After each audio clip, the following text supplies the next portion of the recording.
Irmãos, hoje de manhã nós começamos falando sobre o rei Ezequias e falamos sobre duas lições que podemos aprender com ele.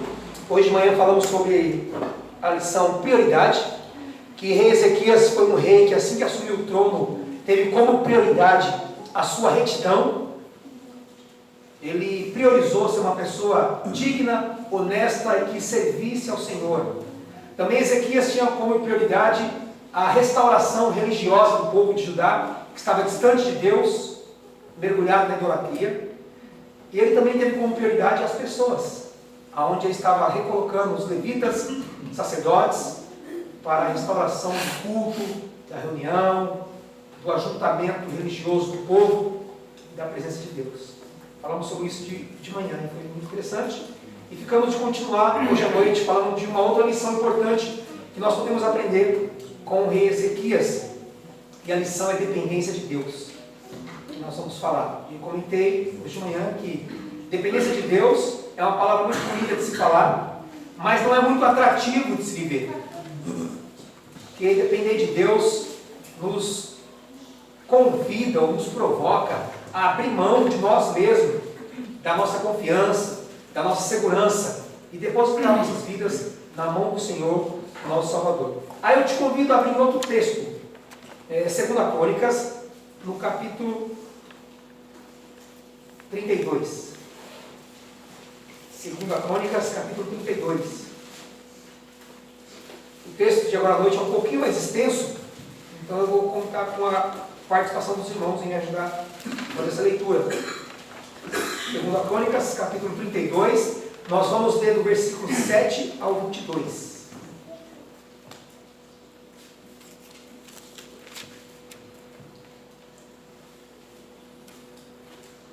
2 Crônicas, capítulo 32, de 7 a 22. Eu vou estar lendo o versículo e cada irmão pode nos ajudar nessa leitura, ok? 2 Crônicas 32, a partir do versículo 7 até o 22, ok? Eu vou começar e os irmãos me ajudem nessa leitura. Diz assim a palavra de Deus: sede fortes e corajosos, não temais, nem vos assusteis por causa do rei da Síria, nem por causa de toda a multidão que está com ele, porque há um conosco maior do que o que está com ele. Com ele está o braço de carne, mas conosco o Senhor nosso Deus, para nos ajudar e para guerrear nossas guerras. O povo cobrou ânimo com as palavras de Ezequias, rei de Judá. Depois disso, enquanto Senaqueribe, rei da Síria, com todo o seu exército, sitiava Laquis, enviou seus servos a Ezequias, rei de Judá, que estava em Jerusalém, dizendo: assim diz Senaqueribe, rei da Assíria, em que confiais vós, para vós deixardes sitiar em Jerusalém? Ezequias disse: o Senhor nosso Deus nos salvará do rei da Síria. Não é verdade? Ele está enganando vocês e os condenando a morrer de fome e sede. Não é Ezequias o mesmo que tirou seus altos, seus altares e falou a Judá e a Jerusalém, dizendo: diante de apenas um altar vos prostrareis e sobre ele queimareis incenso? Não sabeis vós o que eu e meus pais fizemos a todos os povos das terras? Acaso puderam, de qualquer maneira, os deuses das nações daquelas terras livrar o seu país das minhas mãos? Porém, os deuses das nações que os meus antepassados destruíram, qual deles conseguiu salvar o seu povo de mim? Como então o Deus de vocês poderá livrá-los das minhas mãos? Agora, pois, não vos engane, Ezequias, nem vos incite assim, nem lhe deis crédito, porque nenhum Deus de nação alguma, nem de reino algum, pôde livrar o seu povo das minhas mãos, nem das mãos de meus pais, quanto menos vos poderá livrar o vosso Deus das minhas mãos. Pois seus servos falaram ainda mais contra o Senhor Deus e contra Ezequias, seu servo. Senaqueribe escreveu também cartas para blasfemar do Senhor, Deus de Israel, e para falar contra ele, dizendo: assim como os deuses das nações de outras terras não livraram o seu povo das minhas mãos, assim também o Deus de Ezequias não livrará o seu povo das minhas mãos. Clamaram em alta voz em hebraico contra o povo de Jerusalém, que estava em cima do muro, para aterrorizar, os perturbar, para tomar a cidade. Referiram-se ao Deus de Jerusalém como falavam os deuses dos outros povos da terra, que não passam de obra das mãos dos homens. Porém, o rei Ezequias e Isaías, o profeta, filho de Amós, oraram por causa disso e clamaram ao céu. Então o Senhor enviou um anjo que destruiu todos os homens valentes, os chefes e os príncipes no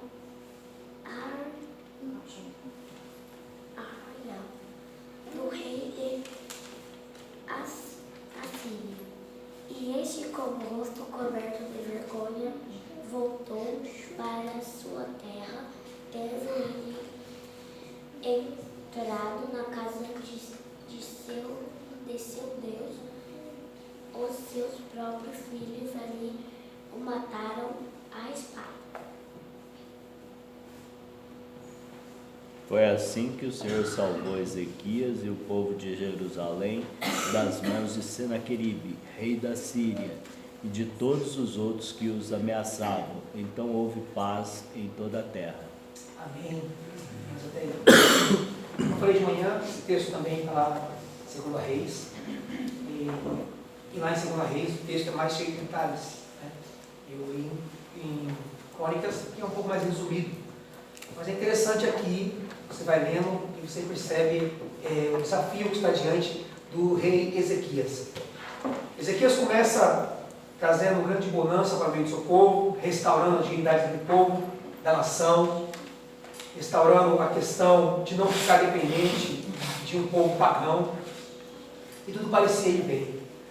Mas essa nação, a Síria, que já dominava o reino do norte, Israel, também queria dominar totalmente o reino do sul, Judá, suas terras, dominar, controlar. E esse era o outro desafio que estava diante do rei Ezequias. E contra essa nação pagã, parece que a situação de pecado estava tão estancada na vida de Judá, que o texto não fala de queixa e de sofrimento do povo. Mas, de fato, havia uma opressão muito grande aqui. Um homem, para viver a santidade de Deus, certamente enfrentará dificuldades e desafios. Quando você decide viver em retidão com o Senhor, enfrentará dificuldades e desafios. E também externos. Portanto, para Ezequias não seria diferente. E no quesito dependência de Deus, a luta dele seria grandiosíssima para restaurar a situação política e social do povo de Judá, que estava oprimido por essa nação diante dele. Nenhum tipo de restauração deve se colocar Deus de fora. Deus deve fazer parte da nossa caminhada de busca por restauração. E essa foi a grande diferença do reinado de Ezequias. O Senhor era com ele. E quando vemos essa expressão diante de outros homens da Bíblia, nós admiramos que todos eles que tiveram o Senhor com ele, tiveram êxito e vitória, apesar dos caminhos difíceis que enfrentaram. Irmãos, aqui, a gente olha a história assim, está bem pronta para nós. A gente vê que o pecado, a idolatria está escancarada e visível. O povo está realmente mergulhado na idolatria e dependente de uma nação pagã. Então parece que o pecado e o erro no passado, o pecado apesar da Bíblia, era algo muito visível, bem notado por todos. E parece que hoje, em nossos dias, o pecado não é algo assim tão visível e tão escancarado. E isso é uma verdade. O inimigo de nossas almas, ele muda a estratégia, ele não se apresenta mais com aquela versão ilusória, folclórica, do tridente e do rabo, do chifre. Não é isso, não é essa a ideia. O inimigo, ele é sutil e astuto. E muitas vezes a sua intenção de maldade, engano e ilusão, ela vem disfarçada de bondade. Ela vem disfarçada de algo que não tem nenhum problema, mas que tem grande problema no seu bojo, no seu núcleo, na sua raiz, na sua nascente. Eu faço parte de um grupo de pastores no WhatsApp, aí de São Paulo, e recentemente uma carta da Comissão Batista Brasileira passou por uma reforma no seu conteúdo, no Estatuto dos Princípios Batistas. E tem um ponto lá muito interessante, quando eles falam da constituição da família, o cristão e a sua família. Eles mudaram o texto, porque o texto anterior dizia que a família ela é formada por um casal, um homem e uma mulher, que se amam em Cristo. Eles mudaram o texto, dizendo que agora a família é formada por seres que se amam. E esse texto gerou uma grande polêmica. Parece inofensivo, parece estar dizendo a mesma coisa, mas na verdade não. Há uma forma aí de tentar se adequar, de tentar não ser tão inconveniente com a situação que está se infiltrando em nosso meio, inclusive, no meio cristão. Nós enfrentaremos grandes desafios com um novo linguajar, uma nova forma de expressar, uma nova forma de falar daquilo que a igreja não concorda, daquilo que a Escritura não concorda. Então nós vemos alguns erros sendo cometidos com um fundo de justificativa, de uma melhora no texto, de uma colocação mais aceitável. Então a gente vê de maneira assim sutil a igreja às vezes se vendendo para um sistema que tenta enganar e iludir a sociedade. E temos que tomar cuidado, porque hoje o inimigo ele está se infiltrando em nosso meio de maneira enganosa, disfarçada de maldade. Não tão escancarado como nós vemos aqui nos tempos de Ezequias. E para Ezequias superar essa situação de afronta aqui do rei Senaqueribe, o rei da ocasião aqui, de fato, ele deveria depender de Deus. Somente o Senhor para conferir a Ezequias e ao povo vitória. Interessante que o texto começa com Ezequias motivando o povo, incentivando o povo. Então, por exemplo, eu gostaria que nós observarmos, verificarmos em que áreas Ezequias demonstrou dependência de Deus. Em que áreas, conforme o texto que nós lemos, ele demonstrou essa dependência de Deus. Ele demonstrou a dependência de Deus, na primeira área aqui, em sua convicção quem era Deus. Muito bonito esse cântico que nós cantamos agora. Ainda a palavra não me chegou à boca, e tu já conheces, Senhor. Senhor, tu me sondas e me conheces, o meu levantar, o meu deitar. É uma poesia muito linda, Salmo 139, e que é a verdade. Deus nos conhece profundamente, isso é espetacular. Mas a pergunta que eu te faço é: você conhece o Deus? Você conhece o Senhor a quem você diz amar, servir? Um Deus que te move a estar essa noite nesse local, com os irmãos, para ouvir a sua palavra, para crescer. Você conhece o seu Deus em que você abre mão de não viver uma vida de erro e pecado para servir com retidão? Você conhece esse Deus que te conhece? Isso é muito importante. Então, primeira convicção, primeira demonstração de dependência de Deus na vida de Ezequias é a sua convicção de quem era Deus. O versículo 7 diz: sejam fortes e corajosos, não tenham medo, não se assustem por causa do rei da Síria, nem por causa de toda a multidão que está com ele. Paro por aqui. Isso falado é muito bonito, isso falado é muito motivador, mas pode imaginar o povo vendo o exército de Senaqueribe vindo contra eles, tramando contra eles, se preparando contra eles, o povo visualizando aquilo. Mas Ezequias fala: sejam fortes e corajosos, não tenham medo. Quantas vezes nós precisamos de palavras como essa na nossa caminhada cristã? Ser forte e corajoso diante daquilo que nós visualizamos, que aparentemente vai nos engolir, vai nos destruir. Essa semana eu esporadicamente vendo umas notícias, eu estava vendo uma vaga de emprego numa papelaria, não é aqui na cidade, uma cidade aí próxima, uma vaga de emprego para trabalhar numa papelaria. Eu estava vendo ali os requisitos. A entrevista seria online, E no final da entrevista, a papelaria pedia que a pessoa gravasse um vídeo tentando vender uma caneta. Achei interessante aquilo. No final da entrevista, seria um vídeo da pessoa tentando vender uma caneta.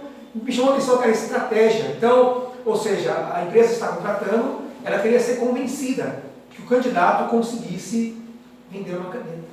Que estratégia, que método ia se utilizar para convencer a dizer, você está contratado, tem um perfil para trabalhar na nossa empresa.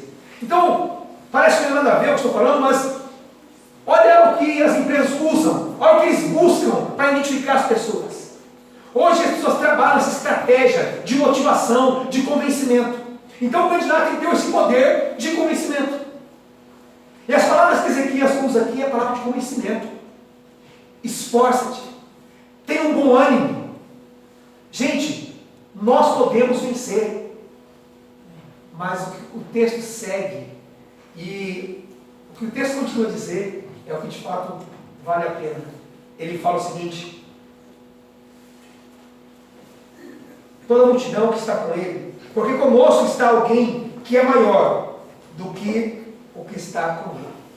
Conosco alguém que é maior. Esse alguém é Deus. Maior é o que está conosco. Ezequias acreditava piamente no invisível, a despeito do que seus olhos contemplavam, a despeito daquilo que ele visualizava, a despeito daquilo que o povo visualizava, estava diante dele. Ezequias cria cegamente que maior é o que está conosco. Não desanime, não temam, não se atemorize, não se impressione, porque maior é aquele que está conosco. Talvez o que nos impressiona é este exército de Senaqueribe. O versículo 8 fala que com ele está o braço da carne. O braço da carne é armamentos. São pessoas qualificadas e treinadas para batalhas. Pessoas experientes para vencer. Com eles está o braço da carne, o visível. Mas conosco está o invisível. Está o Deus Todo-Poderoso. Com ele está alguém que pode vencer algo pontual. Mas conosco está aquele que sempre vence. Aquele que nunca foi derrotado. Aquele que é o Senhor de todas as batalhas. Ele está conosco. Mas talvez essas palavras teriam o seu êxito. Mas a batalha precisava acontecer. A batalha estava diante dele. Então, a dependência de Deus se manifesta na vida de Ezequias em saber quem era Deus. Só se sabe quem é Deus não por meio de mero conhecimento intelectual. Ou por você estar de vez em quando fazendo as leituras bíblicas, frequentando a igreja, estudando a palavra. Isso é um conhecimento intelectual. Você precisa conhecer esse Deus pelo conhecimento experimental. Conhecer a Deus de caminhar com Ele. Interessante que Jó fala isso. Antes eu te conhecia de ouvir falar. Hoje meus olhos te contemplam. Hoje eu sei quem é o Senhor. Na dificuldade, na sequidão, na luta, Jó conheceu quem é o Senhor. E via de regra, geralmente nós só conhecemos quem é o Senhor na dificuldade, nos desafios, na sequidão e no nosso limite. Quando nós olhamos para o lado e visualizamos que não há mais situação, não há possibilidade, não há ferramenta, não há armas, não há nada que você possa manipular. E aí você tem que depender exclusivamente de Deus, da sua força e da palavra que tanto conhecemos, e da palavra que tanto lemos.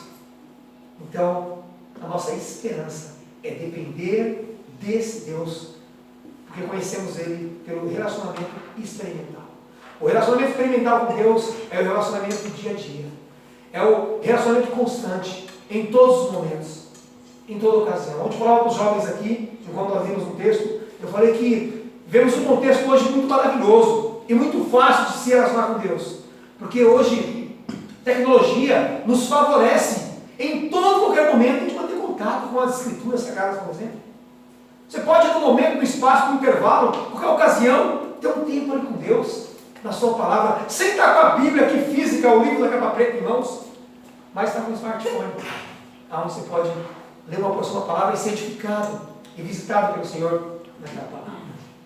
Senaqueribe tenta usar o povo. Interessante que ele tenta surpreender Ezequias, e ele tenta usar o povo.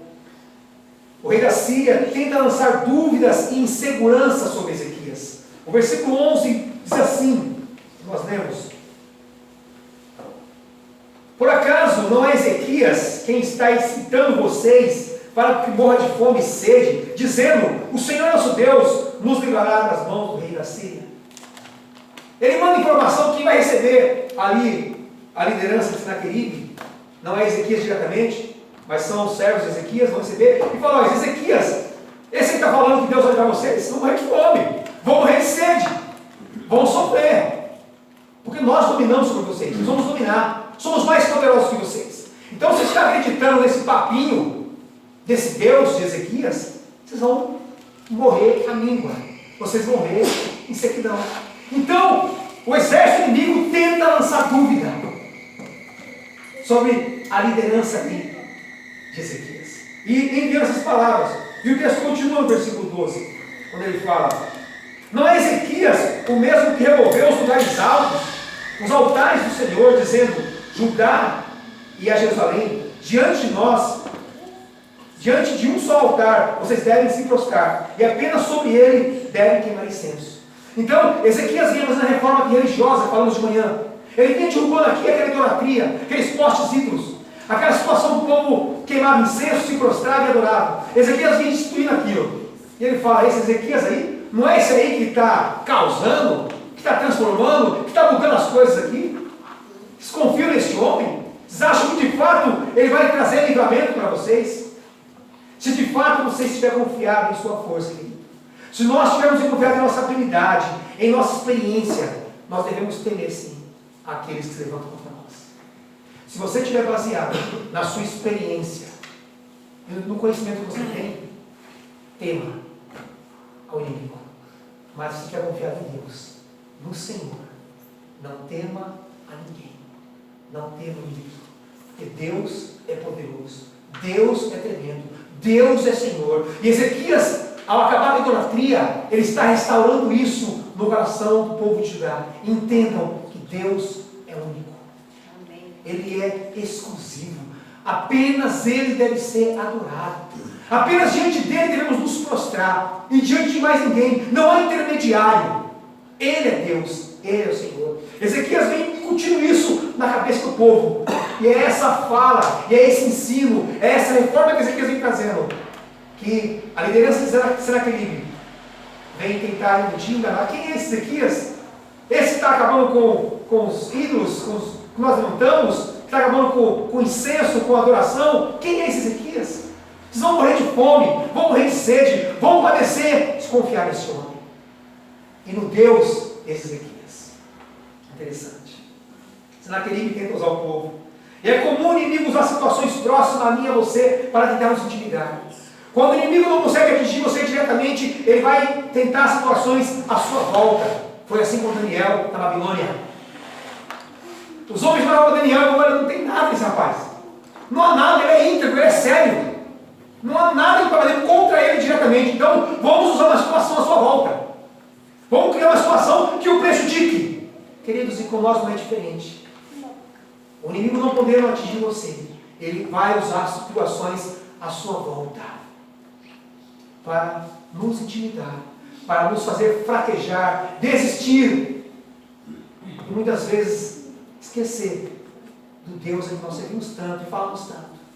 Mas é o relacionamento com esse Deus que fará toda a diferença. Ezequias sabia quem era Deus.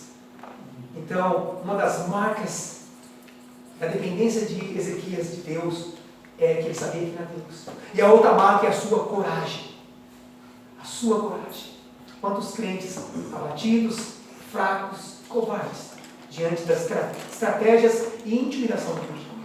Quantos crentes desatentos, andando totalmente alheio, não percebendo a infiltração do erro, do pecado, a infiltração da maldade disfarçada de bondade, para iludir, para contaminar a sua caminhada, seu relacionamento, sua casa e sua família. A dependência de Ezequias de Deus se manifestou na sua coragem, diante da pressão do exército de Senaqueribe. É muito comum o inimigo usar as pessoas à sua volta para te intimidar. O versículo 13 diz assim: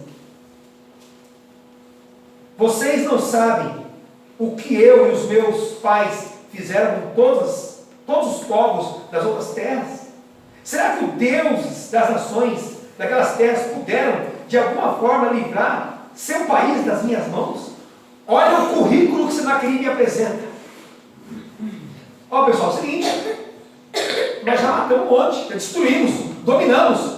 Outras nações tinham deuses que se prostravam e adoravam. Nós dominamos, destruímos.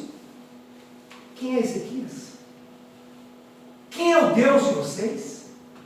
Quem é esse Deus? Que diferença ele tem? Na cabeça de Senaqueribe só era mais um. O Deus de Ezequias só era mais um. Mas Ezequias sabia que o seu Deus não era mais um. Não era mais um. Nós precisamos saber quem é o nosso Deus. A dependência de Ezequias de Deus se manifestou no conhecimento de Deus. Ele sabia quem era Deus. A dependência de Ezequias se manifestou na sua coragem. Coragem não vinha dele, mas vinha do relacionamento com esse Deus. E por isso, ele não se intimida diante dessas falas. Veja o versículo 19 também, o que diz, o verso 19 desse mesmo texto. Falaram do Deus de Jerusalém, como falavam dos deuses dos povos da terra, que são obras das mãos dos homens. Olha que comparação eles fizeram com o Deus de Ezequias. O teu Deus é como o Deus que os homens fazem. É como obra dos homens, que os homens manipulam e criam. E que parou o Deus de Ezequias como mais uma idolatria, mais uma criação do homem. Senaqueribe praticamente jogou o Deus de Ezequias no chão com os pés. E ele não sabia o que estava fazendo. Prevalecia na vida deste rei mau, pagão, assírio, era a arrogância. Por causa do seu currículo de vitórias. Por causa do seu currículo de dominação. Então ele acreditou que podia intimidar o povo de Deus, o povo de Deus. Então, além da dependência de Ezequias se manifestar no seu conhecimento de Deus, se manifestar na sua coragem, a dependência de Deus na vida de Ezequias se manifestou também na sua limitação. Ezequias sabia quem ele era. Ele sabia quem ele era, por isso ele confiou não em si, mas em Deus. O verso 20 diz assim: então Ezequias, o rei Ezequias, e o profeta Isaías, filho de Amós, oraram por causa disso e clamaram aos céus. Esse versículo deixa evidente aonde estava a força, a coragem e a dependência de Ezequias. Em Deus. O que você faz quando vem lutas para a sua vida, desafios, afrontas? Qual é a primeira coisa que você faz? Qual é a primeira atitude? Será que você tenta responder com base nos seus conhecimentos? Com base nos textos prontos, em versículos prontos, em palavras prontas, que você conhece de muito tempo, ou você faz com decisões? Porém, o rei Ezequias e Isaías, o profeta Isaías, filho de Amós, oraram por causa disso e clamaram aos céus. Eles buscaram a Deus. Eles buscaram ao Senhor. Devemos saber quem é o nosso Deus e quem somos nós. Ezequias sabia que por sua força, por sua habilidade e pelo rei bom e reto que ele era, isso era insuficiente para derrotar aquele exército. Ele deveria depender de Deus. Isso fez lembrar Davi e Golias. Lembra quando os filisteus se acampam para intimidar o povo de Deus? E o texto fala que dia a dia eles ficavam. Não tem ninguém aí? O gigante Golias ficava desafiando o exército do Senhor. E Davi se levanta. E quando Davi se levanta, ele é ironizado, ele é fruto de desconfiança, até mesmo porque ele não tinha experiência como guerreiro. Ele apresenta o seu currículo ali que matou um urso, matou um leão, e aquilo parecia ser até engraçado, mas ele confiava na sua vitória. Mas Muito mais que na sua vitória, sua experiência, seu currículo. Davi confiava no Senhor. E as palavras de Davi é muito interessante quando ele fala para Golias: olha, você vem contra nós com espada, com lanças, com capacete, com escudo, mas eu vou contra você em nome de quem? Em nome do Senhor dos Exércitos. Trocando em miúdos, Ezequias está fazendo a mesma coisa. Ezequias está buscando o grande Deus vitorioso de todas as guerras. Ele entra para falar com Deus. Ele entra para clamar ao Senhor. Quantos crentes têm se demonstrado mais poderoso que Deus, tentando resolver as coisas aos seus moldes, à sua maneira, à sua experiência, ao seu conhecimento? Quando que render-se em oração a Deus demonstra reconhecimento de nossa limitação e dependência dele. Mas orar a Deus, esse negócio de depender de Deus e esperar em Deus, ou palavrinha não muito bem no nosso tempo, é a palavrinha esperar. Não é não? Palavrinha esperar, palavrinha não é muito bem-vinda, né? A gente vê o dia a dia aí, a gente não gosta muito de esperar. Imagina esperar em Deus. Deus invisível. Deus que você não vê e não toca. Deus que você crê pela fé. Ezequiel nos ensina nessa noite que depender de Deus vale a pena e sempre valerá. Ele demonstra a dependência de Deus pelo meio do conhecimento de Deus, pelo meio de sua coragem e pelo meio de sua limitação, sabendo quem Ele é. Não assuma nenhuma batalha, ela pertence ao Senhor. E Ezequias deixa isso claro, o Ezequias. Ele ora ao Senhor, o texto de 2 Reis é mais detalhadamente, mostra a sua oração. Ele fala: Senhor, olha aquilo, olha essa palavra, olha essa afronta, não é contra mim, é contra ti, Senhor. É como se eles falassem: olha, quer que eu te explique o que está acontecendo? O Senhor não está percebendo? Olha as palavras de afronta. Não é contra mim, Senhor, é contra ti. E aí Deus assume a batalha. E Deus continua falando que o Senhor envia o anjo que destrói todo aquele exército. Eles falam que foi morto 185 mil daqueles soldados. Foram mortos pelo anjo do Senhor. Precisou Ezequias e Judá entrar na batalha? Quantas vezes a gente quer dar uma força para Deus, né? Quantas vezes nós queremos dar uma força para Deus e: Senhor, eu tenho umas armas aqui, eu tenho umas ferramentas bem aqui, eu tenho uma experiência, e não são as suas armas muitas vezes. Não são as suas armas baseadas em conhecimento e experiência. Essa batalha é do Senhor. Essa luta que você está tomando para si é do Senhor. É do vitorioso, do poderoso que concede. É dele. Nosso papel é entrar em oração e colocar diante do Senhor. Dependência de Deus e esperar no Senhor. Não estou falando de passividade, não. Não estou falando de responsabilidade. Então é do Senhor, vou deixar a vida rolar. Não. Você se relaciona com esse Deus e enquanto você ora e espera, você está antenado. Você está conectado ao sinal de Deus, ao que Deus vai fazer, podendo usar você ou não, mas ficando atento como Deus vai agir. Não é fácil, queridos, depender de Deus, mas vale a pena depender de Deus. O Senhor enviou o anjo que destruiu todos os homens valentes, chefes, os príncipes de Israel, o rei da Síria. E este com o rosto coberto de vergonha. Me chama a atenção essa palavra vergonha. Uma pessoa que demonstra tanta arrogância, poder, superioridade, grandes vitórias, ironizando e acabando com Deus de Ezequias, ele volta envergonhado. Ele volta cabisbaixo. E fala que Senaqueribe entra no templo de seu Deus, Nimrod, em Nínive, para adorá-lo. E para completar a vergonha deste homem, ele é morto, nada mais, nada menos, dos seus próprios filhos. 2 filhos de Ezequias o matam.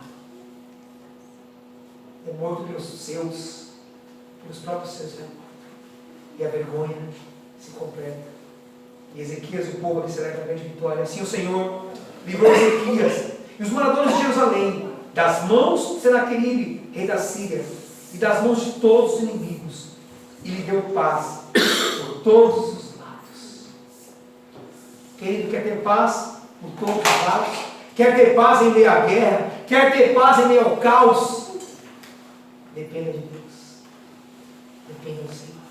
Coloque a sua vida diante do maior vitorioso, do Senhor dos Exércitos, poderoso, grande general. Coloque a sua vida diante dele. Quer ter paz por todos os lados? Confie no Senhor. Dependa dele. E demonstre essa dependência através do conhecimento de quem é Deus. Demonstre essa dependência também pela coragem de declarar isso e viver essa verdade. E demonstre essa dependência sabendo quem você é. Sabendo quanto você precisa de Deus. Dia a dia. Para todo sempre. Deus abençoe a sua vida com essa palavra. Que Deus nos motive. Que Deus nos anime.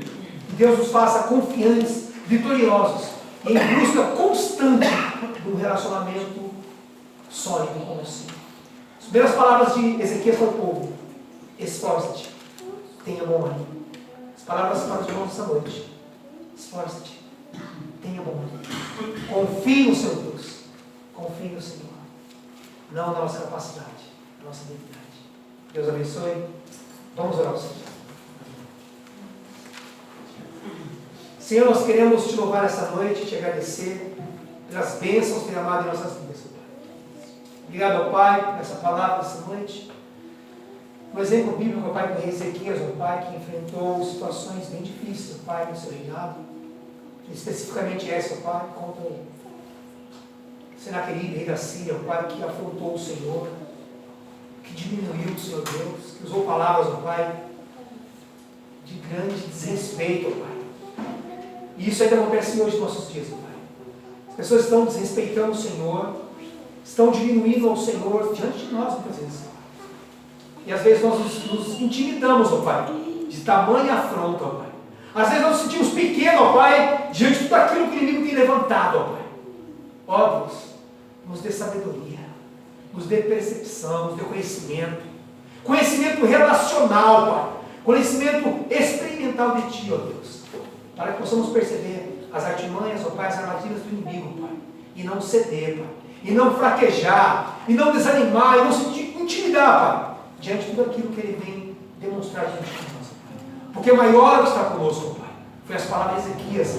E nós cremos assim, Pai. O Senhor é maior, Pai. Ó Deus, é do Senhor que precisamos, Pai. A nossa força, Pai, não está, Pai, no nosso conhecimento, experiência, não está, Pai, na nossa conta bancária. A nossa força, Pai, não está no nosso emprego, ó Pai, ou nos recursos financeiros que temos, na boa saúde que desfrutamos. Senhor, a nossa força, ó Pai, não está, Pai, naquela personalidade, naquele líder, ó Pai, que confiamos. Ó Deus, em nossos pais. Deus, a nossa força não está em homem algum, Pai. Deus, a nossa força está em Ti, Pai. Está no Senhor. Nós confiamos e dependemos de Ti, Pai. Portanto, Pai, nos ensina, Pai, nessa noite, Pai, a sairmos desse local, Pai, sabendo que precisamos estreitar o nosso relacionamento e vivência com o Senhor, para, Senhor Deus, não temer a nenhum desafio, ó Pai, que vier sobre nós, a nenhuma intimidação contrária a Ti, Pai. Nos dê força, sabedoria, abençoe Teu povo, abençoe a Tua igreja, Pai, abençoe a nossa semana. Obrigado por esse tempo tão precioso, Pai, de conhecimento da Tua palavra, dessas histórias, ó Pai. Te louvamos em nome de Jesus. Amém. Meus irmãos, Deus abençoe. Boa semana a todos. Amém.